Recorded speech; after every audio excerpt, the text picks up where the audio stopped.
Welcome to Colton Culture, episode 7. I'm Justin Pearson. And I'm Luke Hinshaw. This one is a little different than our previous podcast. It's centered around the film Control by Anton Corbijn, the film that came out a few years back about Joy Division. So there's a promoter at UCSD who hit us up about doing something in relation to a screening of the film there. And it makes sense because 31G Records, the name 31G comes from the chorus of the song Warsaw by Joy Division. So that was I didn't know that. Yeah, that was sort of where it came from. That was where it came from. But I kind of like had a couple of things where I was trying to make it relevant to the film, and we did our first live podcast in front of an audience. But yeah, trying to make it relevant to the film was a little weird because Joy Division has like a certain place for me and 31G, but it might not have that same sort of relevance to everybody that's on 31G. Some people probably don't even like Joy Division. Yeah. But yeah, so I picked, I was lucky enough or whatever to have 3 artists who are part of the 31G family on the panel. So what it was is like, for one, it was Cody Votolato, John Brady, and Sam Stothers. So Cody was in the Blood Brothers and is in Headwind City, and John Brady was in Swing Kids, and Sam is in Narrows. So that was sort of like the main thing. But really, what I wanted to try to do was find this like sort of connection to what Joy Division was and what also to like Factory Records and that sort of like genre and era and subculture of music was in relation to 31G and San Diego and the people that are part of the 31G family. And then I kind of had a little bit of an issue like with explaining the link between the film and Joy Division and Factory Records and then what we were doing and what we were and I there's some sort of parallels, but I don't want to like trivialize things, and I don't know, it just seemed like weird and sort of maybe insensitive to like kind of draw similarities between things that happened in that time in that world of music and then in ours, because it's for one thing to be like, I think sort of arrogant to be like, well, this band is like the Joy Division of this, whatever. But for me, like I did see a lot of parallels when I was in Swing Kids. My best friend Eric Allen passed away from suicide, and it was I didn't really know how to like explain it in front of an audience, and I kind of just, it was weird, and I don't think that it should be like compared and contrasted to the two situations. Yeah, definitely not. So anyhow, it was a little weird getting started, and I was kind of caught off guard. Yeah, and just the different environment and taking it live. It's almost like podcasts on the road. It did take a while to settle in, but once it got going, it was going. And still, like once it was kind of going, I felt like, I don't know, it had a different vibe when we're here in the studio and it's like, us and our guest. It's so much easier than like there's a bunch of bright lights on us and there's a bunch of people watching, and like not necessarily participating.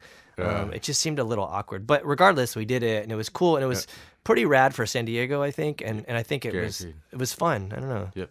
Yeah. So here is Colton Culture, episode 7. Can we turn these lights down a little bit? Albert asked me to do this in conjunction with this film, and it makes a lot of sense to me on a few levels.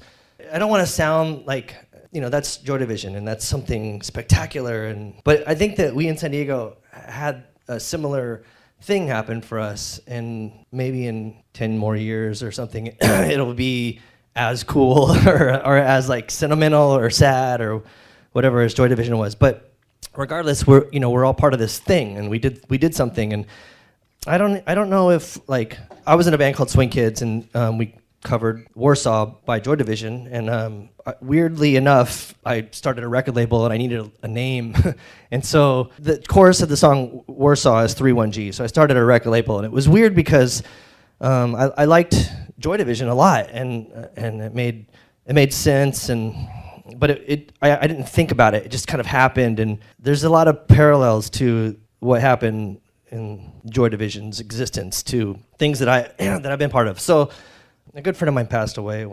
I don't want to equate him to Ian Curtis, but Eric Allen, and so he was in Swing Kids, and so it has there's a lot of like weird parallels, but I don't know necessarily that this podcast should be that. To me, what I was getting from having this be part of the film or part of this evening and all of you being here is a bigger picture. So when Joy Division started, they met at a Sex Pistols concert and created something unique and different than what the Sex Pistols were. And I kind of feel like 31G and a lot of the bands that me and my friends and stuff were in kind of started without guidelines and without we weren't like punk rock, or we weren't like hardcore.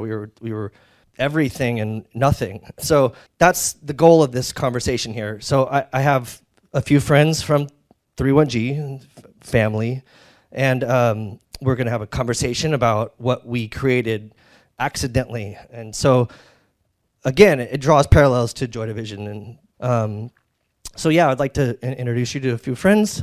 Cody Votolato, which is Blood Brothers and Headwind City, Into Violence. John Brady, Swing Kids. And Sam, where are you at? Narrows. Yeah, come on up, and there's microphones. Hello. And should we stand or sit? sit, do whatever, yeah. Hi. We can start a pit. So again, this is weird because it's a podcast and there's an audience. Usually we're in a studio, at Luke's studio, and there's no one else around.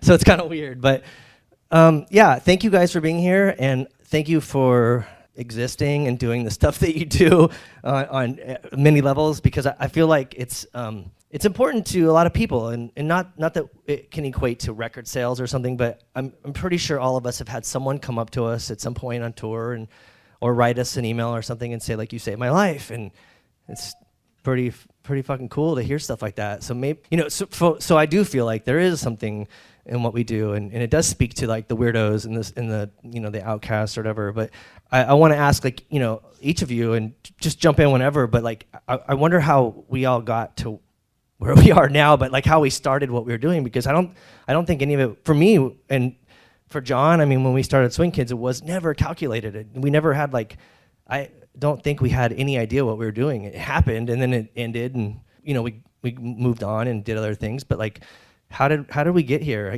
What was our Well, with Swing Kids, I think it happened, at least for me, there was my introduction to punk rock and my relationship with punk rock was, I was really into the political side of it, anarchist, leftist, British punk rock in particular, and it colored my life in a very serious way. And I felt at points that it was divorcing me from recognizing my own personal history and my own personal obstacles and trauma, and it's family background and just shitty things that happened to me, that I had to be on top of being, this very political person and making a difference in the world, when I really hadn't even worked on fixing myself. And so Swing Kids happened at a time when I was starting, or the start of Swing Kids happened at a time when I was starting to look at that and recognize that maybe I shouldn't be so serious, but be serious in a different way at the same time. And I think that going to Joy Division, that was kind of a way of connecting that together for me. So that they kind of gave me that voice. I mean, there's a lot of other factors going on, I guess. Does that make sense? Yeah, I mean, Sam and I were talking about this earlier, where we would talk about things that we were influenced by. So we were influenced by Joy Division, but we also listened to Carcass or Judge or whatever, and it kind of it spits it out in this weird thing, this blob of something that has no real definition. I mean, there was maybe a definition, or maybe there's a definition now. I mean, people call there's that horrible term screamo or whatever, but at the time, we were just full of just weird shit and emotions, and we had no idea what we were doing. And I think it was like a subculture of a subculture. It was a subculture of punk rock. But it was more like a communal thing. It was more like a thing at least for me, maybe for all of us, like it was survival to some extent without really realizing it. You know, I mean, I don't know. And in my introduction to all of you guys was always like weird. You know, it's kind of like in the film, like you're just like, what the fuck is going on? Like that was like such a strange time. And maybe it's weird for younger people now or something, or older people. It's still weird for me, but it makes sense. But I feel like we never really we were lucky that we weren't like defined, I guess, and I think that might be something that resonates. I don't know what if that. I mean, that's kind of like what you were saying, I suppose. You know, I mean. Yeah, I mean, I was having a conversation with a good friend of mine just a couple of weeks ago about a band that I introduced him to, and they said, "Oh, they describe themselves as post-punk. That's stupid." And I said, "You know, that's completely stupid. I don't even know what the hell it means."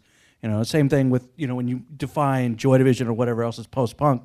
To me, it's just punk rock or whatever the hell maturing, and I think that's kind of what was going on with us at that point when we were in our late teens and maturing. Early 20s. That's a good one. I mean, I sort of feel like a lot of what was happening amongst the bands and it's maybe sort of similar is there's just a lot of, like you said, you don't know what's going on. It's like there's a lot of uncertainty with yourself and how you feel and what you're seeing and what it's making you feel and what's happening to you in your life when you're at that age. So I think it really becomes this melting pot when you meet some other people your age kind of going through something similar or into the same things when no one else is. Because when I was 10, I moved to a suburb of Seattle from Texas, from like a very, very small town, maybe 400 people live there. And, all I cared about was like football. And then one day I came home and my older brother Rocky had gotten like 3 albums, and it was 24 Hour Revenge Therapy by Jawbreaker, I think Yank Crime by Jehu, and In on the Kill Taker. And I remember like coming home from some sort of football practice, and he was with a friend listening to it, on their boombox, and I was just like, okay, like I'm done with whatever this stuff is. This is something about this really means something to me. And then I went and saw Jawbreaker play, and once I saw them play, I was like, okay, fuck, that's it. Like I'm gonna do this. And then at that same show were everyone else that eventually were in the Blood Brothers, and I didn't know them. But we were like, started seeing them around shows, and we were the only people our age, and so we just kind of gravitated towards each other. And like for me, those guys already knew each other and had each other, but I didn't really. And so I eventually became friends with them. And then, when I heard Swing Kids, I was like, what's going on here? This is so sick. Like, and to me, like it started becoming informing all these different ideas and feelings that I had around music, and we would just get together and just fucking trash our instruments. And Johnny's parents' like garage, and that's kind of how we sort of started to figure out what we were doing, and we went through so many transformations of what we were trying to do and what we were trying to be, and I feel like that's very that plays into all of it, where it's like these bands have this sound now, not because it's an intentional thing, but because it's just a amalgamation of all this weird teen or like young angst, or I can't even really say really what it was, but it certainly, I think, created amongst all these bands this thing that we were always trying to like sound like whatever it was, and then someone else in the band wanted to sound like this, and so then it ended up sounding like Blood Brothers or Locust or Swing Kids or, like Botch or all these bands, so that's just kind of my take on it. And, I think that it does feel akin to something like Joy Division, where they just sort of stumbled upon this energy and this vibe and this sound that they had. It's interesting because there's a scene in the film where he's walking and he has hate written on his back, and then there's the question where she is interviewing them and ask about the songs of love, and he said it doesn't have to be like that, or it's interesting to think about that, because I remember like for me was the drummer for Swing Kids, Jose and I went and saw Suicidal Tendencies when I was 15, and it wasn't even really about suicidal tendencies, but we went and saw, and I remember like there was so many different things that happened, you know, and one of them was this, there was like a Nazi skinhead, and it was in Phoenix, and I remember him like having this tattoo. This skinhead was huge to me. I mean, I was a little kid, so probably everybody was huge, but he had this. He's still huge, by the way. You're not much bigger. He had this tattoo on his arm. It was crazy because suicidal tendencies, you know. I mean, I'm sure. I mean, we were at Suicidal Tendencies show, and there was this skinhead that had "I hate niggers" tattooed on his arm, and that was the only tattoo he had. And I mean, there was like a million things going through my head, like, what a fucking asshole. That's his first tattoo, you know? But then I was also like, wow, what an asshole. He can just cruise around and like not have a shirt on and just like showcase this shit, you know?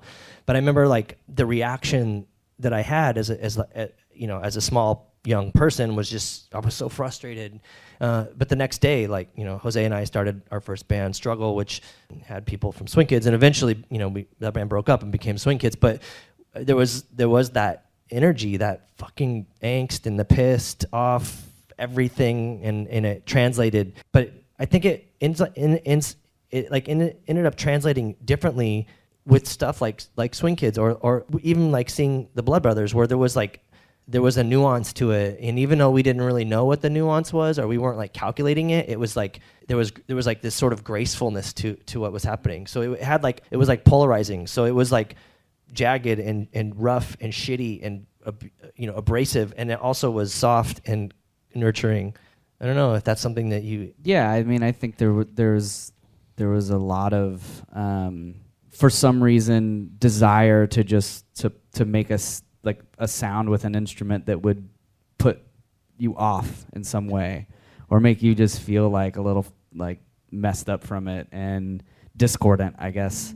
You know, it was just kind of a way to, I don't know if it was something to just go against what felt normal or what, but creating tension and then releasing it. Yeah, maybe? yeah, and you know, I mean, I think in that band too, specifically the Blood Brothers, you know, everyone was such an individual too. There was no real leader of the band. No one was like guiding the ship and saying it should be this way. It was, to me, 5 people playing 5 different songs at once that kind of became a song. So, anarchy. Yeah. Real punk. Yeah, true anarchy.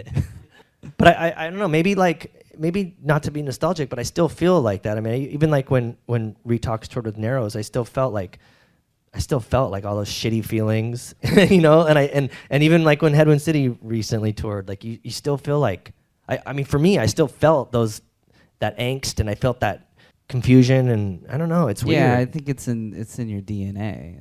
It's not shit. Yeah, I got that 23andMe thing, and I'm part like Neanderthal, and it sucks. I'm serious.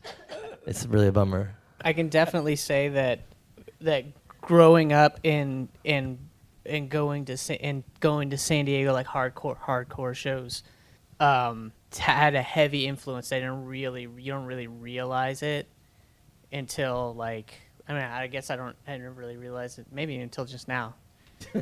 Revelations. But you don't really think about the subtle things that you pick up in just playing with other people, like, and going to shows and like just hanging out with these kids and feeding off this energy. And then, I'm old as fuck now, but I still like, I just realize it, like, I'm like, wow, like I picked this thing up that I wrote on this song that, holy shit, that's like kind of sounds like this or that, not even thinking like, oh, I'm going to write this thing and it's going to sound like this. It just fits. It just kind of flows out. And so like stuff that everything that Narrows did was 2000s. It's not even like, 90s anything. And it still has that like, that kind of feel to it that doesn't sound like a quote unquote like hardcore record. It's just got it's just a bunch of weird shit happening, and it's a bunch of dudes from completely different other bands, completely different other cities, and everybody just kind of like smashes a bunch of shit together, and it sounds like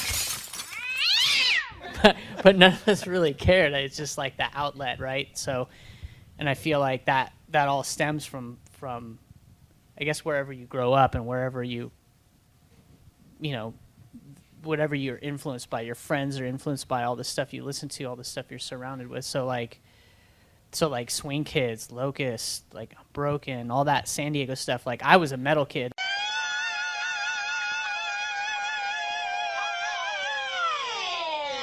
I'm like hardcore. I don't know where hardcore is. It sounds like metal to me. I don't know, whatever. But like I started hanging out with these kids, and they're like, "Yeah, let's go see this band." And I was just like, "Fuck, this is like so different than everything I listen to. This is like right. These are all dudes that like live like a mile away from me. This is incredible. This is like rad." So like that, I don't need like that community and that like that weird like thing that just draws everybody in to go to these shows. Like it was just like, oh, who's playing? Like it didn't even matter who was playing, but you were just like, cool, let's go. Like let's go see what kind of wacky shit is gonna fucking happen, and it would be awesome. Like I know Rob from Unbroken, he like booked a ton of shows for this shitty band that I was in, and he which band was that? Quarantine. Oh, okay. Yeah, it's like don't look it up because you'll know you won't find it. You won't find anything. And it won't be good. I saw you play. I was wondering which one of the shitty ones you're talking about. It was that one. And so and I just remember like, man, like he like booked us this one show, and then like he was like, oh, like Unbroken was supposed to play that night, and they ended up like not playing the show that they were supposed to play. He like called me up like right before I left the house, and he was like, hey, can we jump on your show? And I was like, fuck yeah, that would be sick. And we played this like tiny like hole in the wall called Mesopotamia, and you're probably there. It was like a shoebox, and there was like 100 kids in there, and it was just like plastered up the walls, and it's like insane like feeling of like just total chaos, and everybody walked out like they just been in a fucking rainstorm. And it's like that kind of crazy feeling, that outlet. Like still, like I still get that feeling like anytime I get a chance to play, anytime I get to get out, which isn't much lately, but it's still I still have that same like connection to like that chaotic angst. Sure, it's like I had breakfast 2 doors down from where Mesopotamia was recently, and I was sitting there thinking as I was eating my breakfast, like it's a nail salon now. And I'm like, no one in there could possibly have any idea, like, what happened there and the energy that was there on some nights, like when your band and Swing Kids and all these other great bands I saw play there. Like, it's so weird to think about. Yeah, I think about it too. I mean, I ate at Pokey's the other day, and I thought about Blood Brothers playing there, and the Locusts played there, and that kind of stuff is pretty crazy. Even 915 E Street, which is a few doors down, which is where Eniac Arrow played and stuff, and I think it's a pet grooming place. But you know, it is interesting because it is like those spots are able to like harbor this energy that's, I don't know, rare and special, and it's interesting on a lot of levels because it's not for everyone, you know, and it's not that we or us, you guys, everyone, it's not that we're being like you know, elitist, or we're not like shutting anybody out, but it's just, I don't know, it's an interesting thing to think about because you have to sort of find it by chance, or it finds you, whatever way you want to look at it. But it is something that's special, and it's I don't know, it's a trip to think about that, you know, even like with the Che Cafe. I mean, we've all played there, and it's thankfully opening again, I guess June 2nd, they're doing a festival or something. But it's places like that made a lot of what we've done possible, and maybe even saved some of our lives or saved our friends' lives or something, you know. I mean, those kind of places are I don't know. It has something that again, probably going back to like the DNA thing. It's in the DNA of the city or of that location. It's whoever's, you know, part of it, whatever energy is channeled through that makes something special. And so it is interesting how it works out, you know. Well, and it's cool because, you know, not only, I think it goes beyond like the bands and the people in the bands, and it goes, you know, it says a lot about the people who are creating these little spaces for that to flourish, for these shows to happen, even houses, little small like places like you're talking about. The fact that there's people always creating a spot for these you know, this energy to find a home and release. And, you know, to me that's what, when you find things that can kind of grow and flourish into bigger, more substantial things that down the road can affect people for a long time, you know, and I think there was some. I'm kind of on the outside because I was in Seattle, but I always felt akin to San Diego. I think there's some congruency with just what everyone was trying to do in terms of playing this weird music that was, to me, like tried so hard to be like as heavy as possible, but there was just so not aggressive at the same time. Like it was so like, you know, there was this frailty to it in my eyes. Even someone like the heaviest hardcore bands, like to me, there was this idea that you didn't have to be a thug or a meathead to play like some heavy, crazy loud music. And it, you know, I think that was really cool and something that was very special about that time of music and all the bands that sort of came from that, and at least for me specifically, and I think I could speak for the guys in the Blood Brothers in saying, like, you know, we were drawn to it, but we were never like, we never wanted to be tough, or we just wanted to make the music that sounded tough, but even though I don't think we really did. But I mean, it's like if you want to be tough and you seek it, but maybe that like sort of aggression or something found you. You know, it was a way to communicate. It was beyond language. It was like this other way to say something, whatever it is. You know, I mean, it's open to interpretation, I suppose. You know, on a few levels.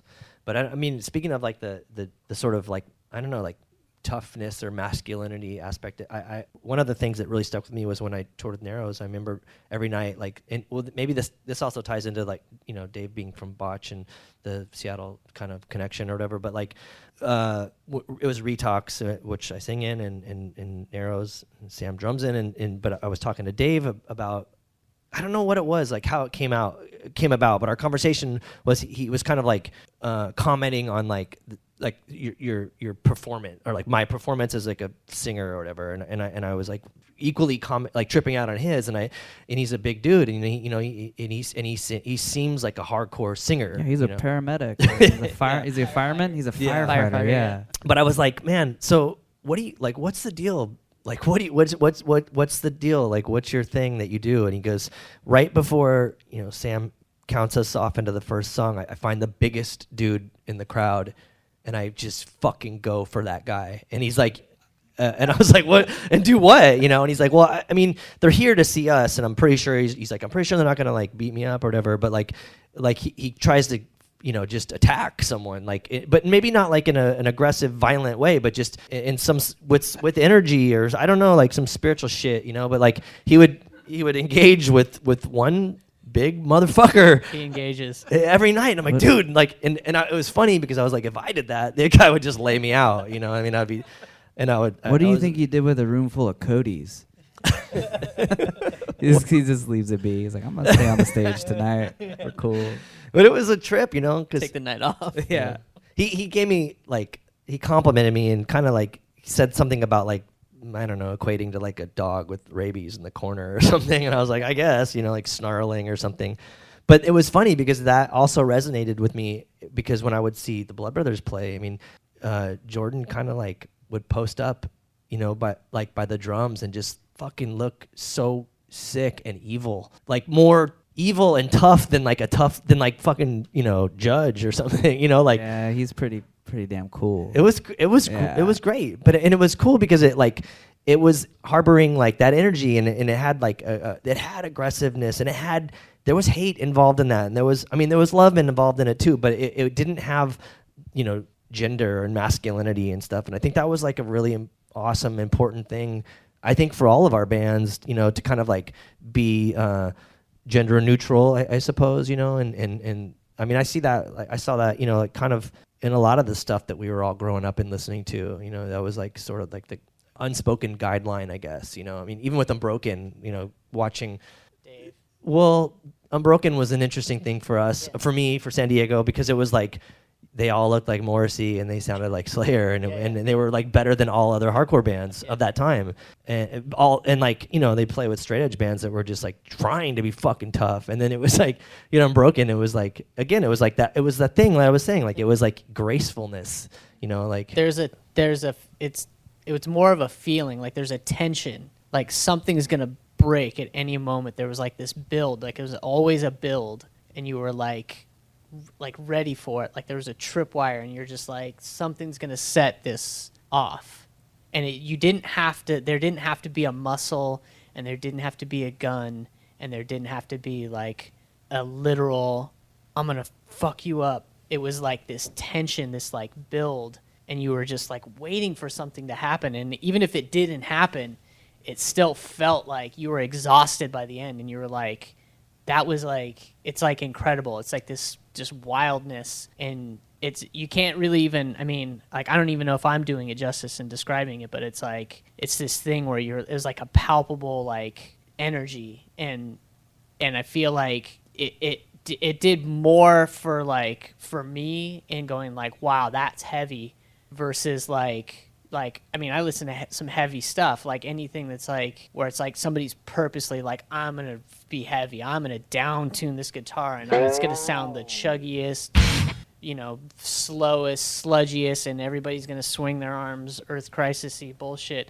that you can think of. But this was like, it was different. It was like the dissonance and it was like just like a raw, like untamable like fire. And I feel like that there's like a handful of those types of bands, and that was like that kind of that feeling. You see those kinds of bands, and you're like, that's it right there. And like the guys that just did the chig chig chig chig chig, like that shit's a dime a dozen. Like that was like weak metal to me. I don't know, but the Unbrokens, the Swing Kids, like all that kind of stuff was like, it was just wild. It was like wild. You're like, I don't know what the fuck's gonna happen. Like I know what's gonna happen when I see those chugga chugga bands. Some dude's gonna swing his arm like that. Some other dude's gonna kick like that, and whatever. Like what's gonna happen. Like everybody's just kind of balled together, and it's just like, I don't know. It was a really it was wild. So I wonder about things like that. I mean, especially with Unbroken, and they recorded and covered Level Tear Us Apart, and I wonder what went on in the minds of people that weren't necessarily not educated, but or like exposed to that kind of music, and how do you react? How do their feeble minds react to that happening? And then when they do discover like what that song comes from and where it comes from and what is behind it, I wonder like what.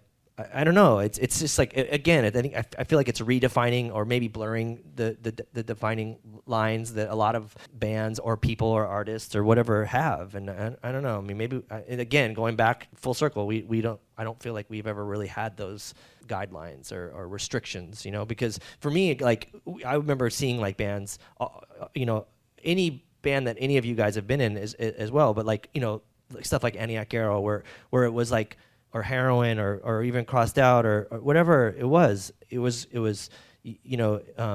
just like righteous, and without sounding like, because there is that sort of like egotistical side of things. It was in the film a little bit, and you occasionally someone will be talking about their own band as like the coolest thing or how they're rad and whatever. And full on narcissism. We have a lot of that in modern day everything. I mean, look, even politics. But the thing is, like, I remember like seeing that kind of stuff happen. And I maybe those bands, maybe Unbroken and Antioch Arrow were like behind the scenes saying that they were the raddest bands, or they were just like, fuck, I'm doing this thing and I don't know why, and I mean that was the thing. It was just like an inspiring sort of point, reference point, I guess, And I think what Sam said like earlier, raw, and I think a lot of it was just a raw expression, and it was, I don't know if it's aggression or frustration or just working shit out in your head into a public space. But, with the energy and the tough side of something like Unbroken, it's pissed off, angry aggression played by guys who know they're not tough, but they have a lot going on inside of them that needs to come out.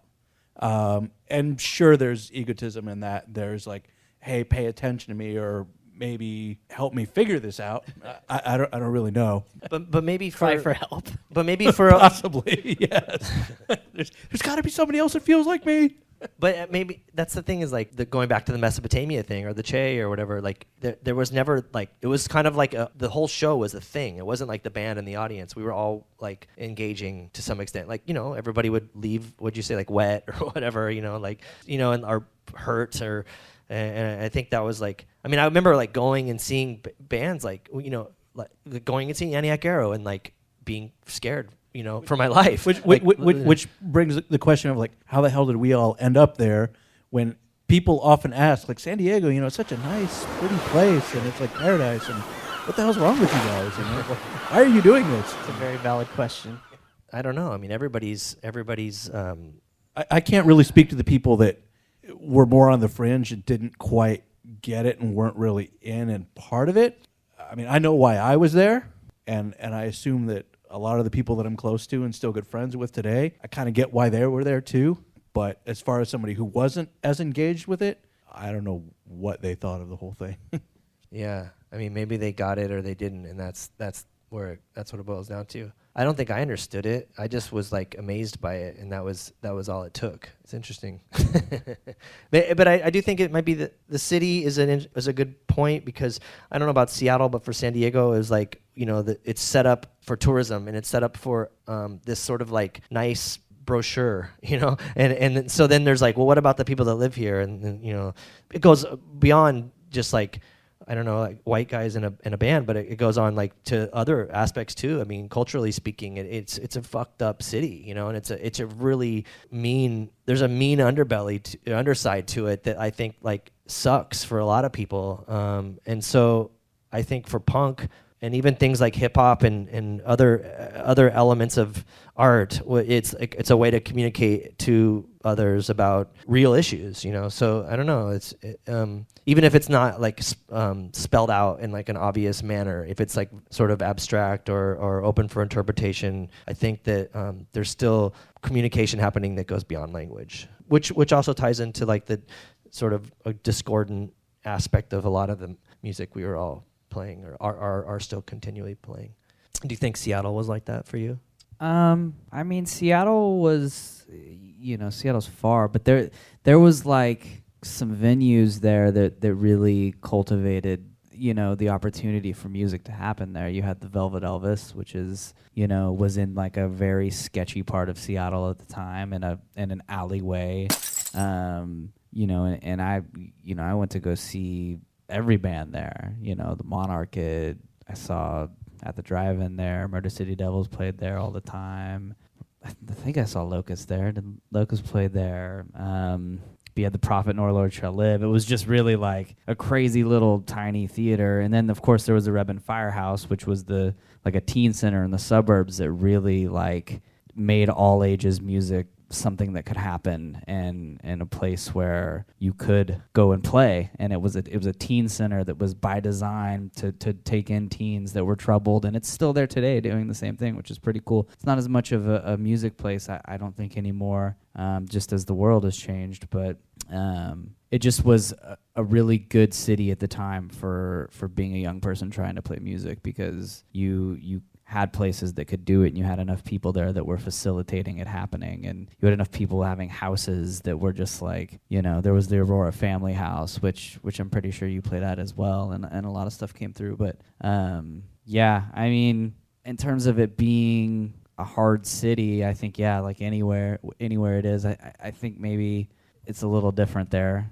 I think there's a lot of money in Seattle, especially now. I don't know what it's like for kids now there. I mean, it sort of has a similar vibe here. I mean, there's a lot of money in this city, and it's geared towards a certain I don't know what the right terminology would be, but it's for the bourgeois. It's for people that can afford to travel. Go back to like the concept of a brochure. Sure. Yeah. I mean, Seattle seemed similar in that. Seattle's respect. been destroyed by Amazon and Microsoft, and I mean, Amazon took over. Like, I mean, this is getting into a whole different tangent, but like 5 city blocks, and have just an influx of people have moved there, and I mean, whatever. This is what happens in cities. It's not a big deal anymore. But maybe like the city itself, not even that city, but even San Diego, like I don't hear of shows and houses, and it's not the same that it used to be. Like, I refuse to believe. I just think we're not connected. I refuse to believe it. Like I've been to a few. They still happen. Yeah. But are they like, I don't know. It's weird.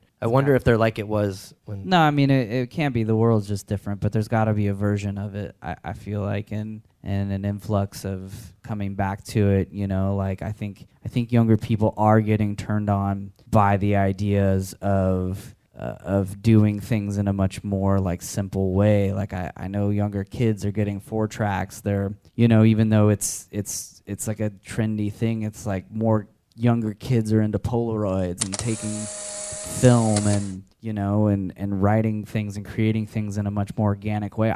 It is happening, and I do believe that it's going to begin to create some really cool art soon in this you know, like wake of electronics, and you know, which by no means am I against, but I think artistically young people have just been so like bug lamped by EDM and software that now it's kind of starting again, where I'm seeing like rumblings of kids that are like picking up guitars and using 4-tracks and setting up shows and playing in practice spaces, and I think that it's happening, and I think that we just maybe aren't as quite connected to it naturally. I mean, we shouldn't be. It should be special to them. You know what I mean? Like, we had our moment. Fuck. But you know, it's over. You know, like, I mean, the Blood Brothers would not have continued though. Just bringing it back to like the 3-1-G thing. I mean, in my eyes, 3-1-G saved the Blood Brothers because we were gonna break up. And when we were going to do this tour, I don't remember where we played, but we stayed at your house. And then I remember that morning you asked us if we wanted to make a record for 3-1-G. And then we're like, okay, well, we'll stay a band. Because we were going to do the tour and not be a band anymore. So you owe it all to me then? Yeah, pretty much. All right. Yeah. So yeah, then we did March On, and then you left me right away. And then yeah, we told we went for the money, man. For the big, yeah, big 3-1-G dollar. Yeah, there's none there, believe me.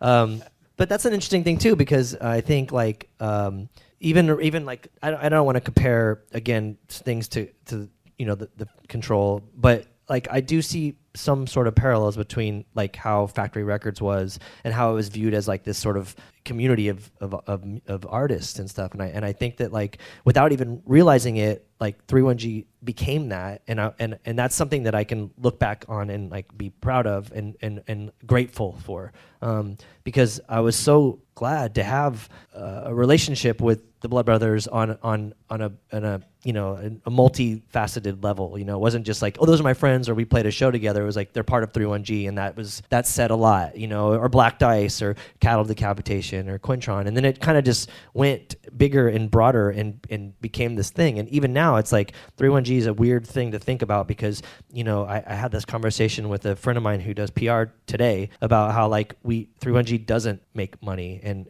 I'm in a lot of debt, but I keep doing it, you know, and like why? And it's and I hate these fucking stupid like industry terms, but like branding. Oh, it's like a branding thing, like because it speaks to a lot of people. Like if you say 3-1-G, it's kind of like saying like this is like the quality, or this is the like level of absurdity, or whatever you want to, you know, or like the stupidity, or whatever you want to call it. Like this is what you're gonna get something in this ballpark, you know, and like that was an interesting thing to think that like was created. It wasn't like, oh, it's a record label and we have records and we have sales and we sell vinyl or digital or CDs but it was more like of like a community, and that's something that I thought was like what I took from it and take from it still. And I tried to explain that today, like it doesn't matter, like I'm gonna keep running this label and use smoke and mirrors and try to trick people or whatever, but like it's something bigger. It's not just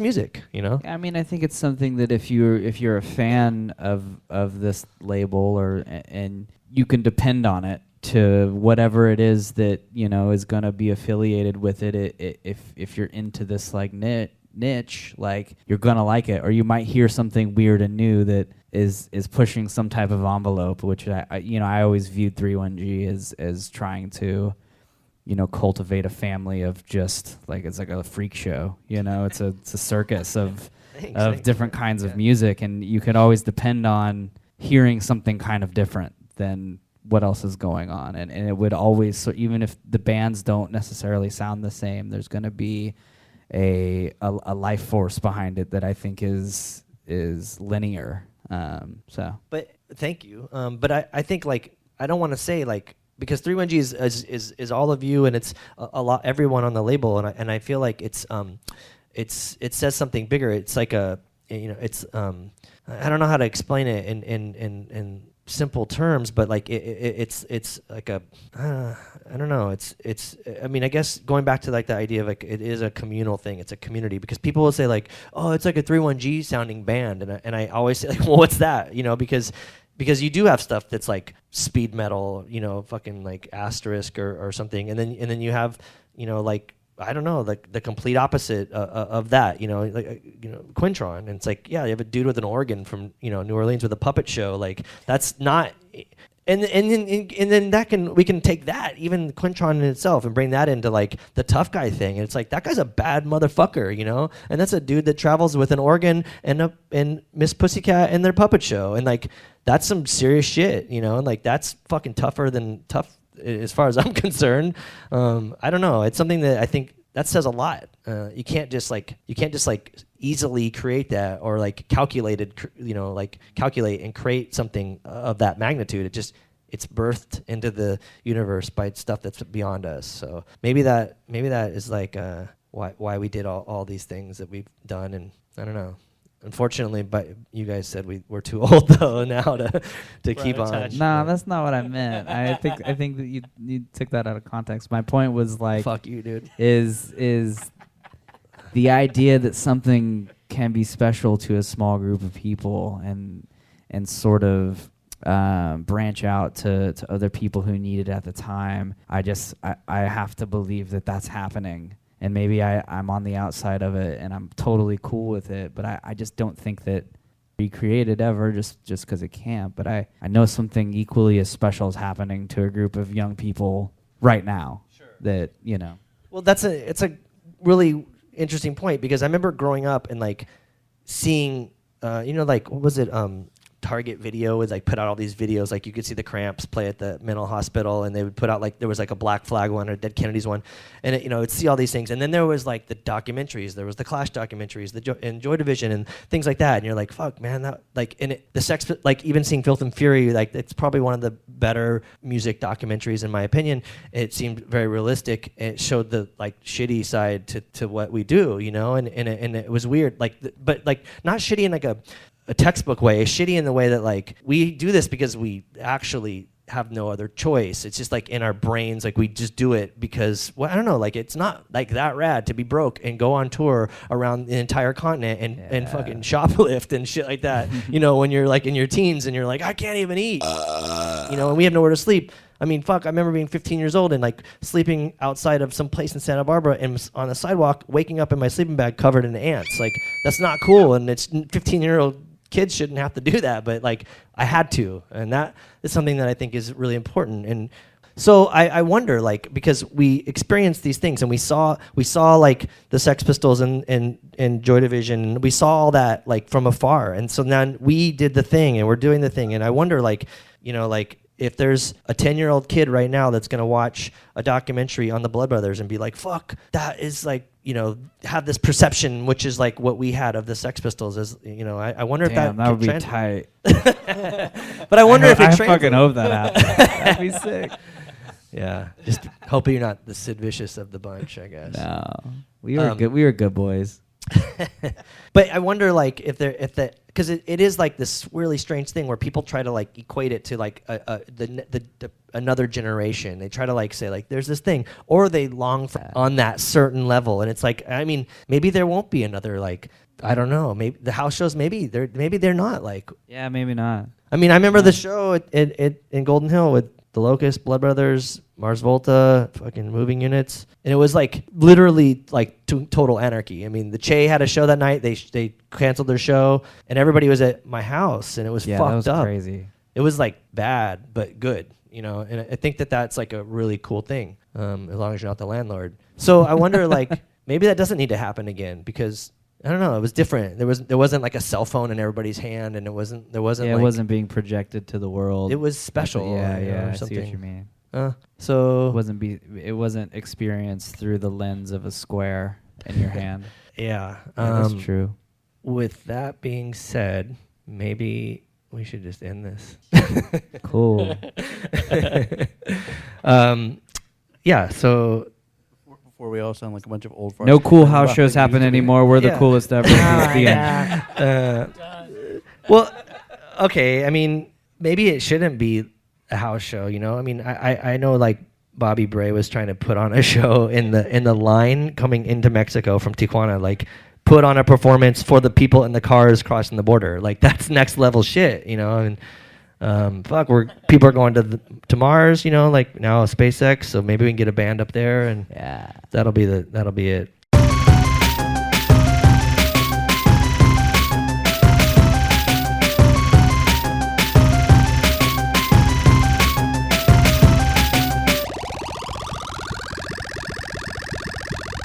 Thank you for listening to Cult and Culture, Episode 7. Please be sure to check us out on 31G's SoundCloud and also on iTunes Podcast for past and future podcasts that will be up there. Thank you. Cult and Culture is a Ruinous Media podcast, proudly sponsored by Earthquaker Devices, Heartwork Coffee, Fender, and Diodario. Planet B.